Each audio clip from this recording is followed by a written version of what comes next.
Good morning mga Lods, good morning mga idol. So we're not going to heaven yet ha. Nagbiyahe pa taron, naapataron sa Barcelona, Dapitan City. So time check, it's about 5:30 in the morning. So maunang naapay daghang fogs, di pa kayo makita ang dalan. Kuyogi ko ninyo mga Lods, kay laagan man kong dako sa akong biyahe karon padulong sa Calamba, Misamis Occidental. So among bisitahon ang waterfalls dito sa pinakahigit nga lugar sa Misamis Occidental. So stay tuned lang ta mga idol ha.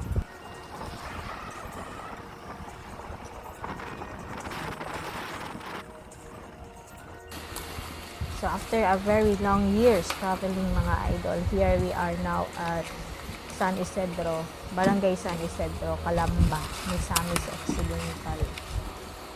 So, for now, I am crossing the Bamboo Bridge na murag padulong na ni siya magguba gyud. So, mag-unlock na kayo siya. So, after crossing this one, mag-trekking na ni going there sa waterfalls.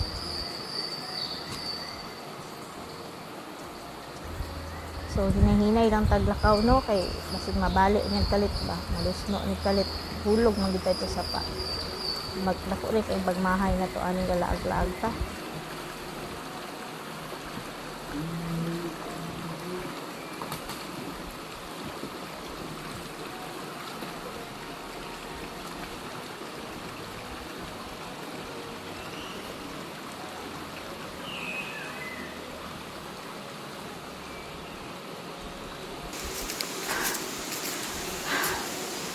We are here now, guys. Aray.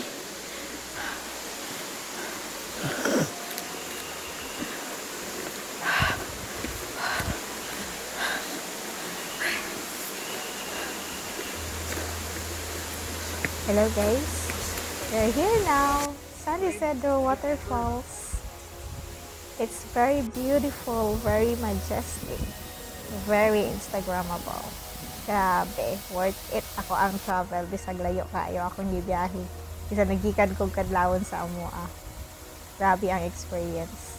So this is I consider this a once in a lifetime experience. So grabe akong kalipay. Very very happy now. So unsa pa inyong gipaabot din ha guys? Ikaw ra mo maglantaw ani? Dili mo mo plan og visit ani? Visit na mo, interest. Wala pa entrance fee, kaya i-develop pa siya karon for the meantime. So, later on, pag magpadugay-dugay mo, nanan siya yung mahal nga entrance fee. So, visit na mo guys. Alit na mo.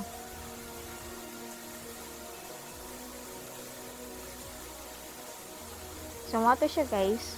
Ang atong laag, di na siya makompleto pag dili ta makatimpasaw sa bugnaw nga tubig sa waterfalls.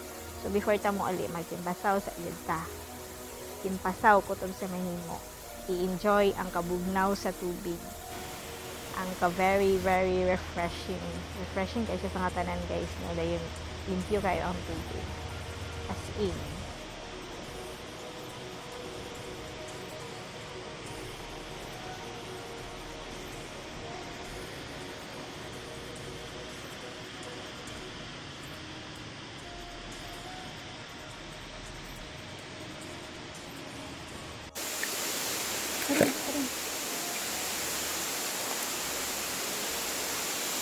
Bye-bye!